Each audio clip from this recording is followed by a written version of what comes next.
Yashodhara Nagar police station हद्दीमध्ये सोमवारी रात्री 12:30च्या दरम्यान एक घटना घडली होती। हमलोग विलाच्या शेजारी एक गॅरेज आहे टू व्हीलर दुरुस्तीचं।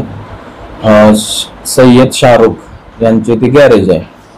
त्यांच्या गॅरेजमध्ये ज्या दुरुस्तीला बाईक आल्या होत्या त्या बाईकला पेट्रोल टाकून जाळण्याचा प्रयत्न केला होता यातील आरोपींनी। तर त्याचा आपण आरोपींना गुप्त बातमीदारामार्फत माहिती काढून आरोपींना पकडण्यात यश आलेलं आहे। त्यासाठी आपले डीबी पथकाचे गणेश गुप्ता व त्यांच्या टीमने मदतीने आपण आरोपी आणलेले आहेत।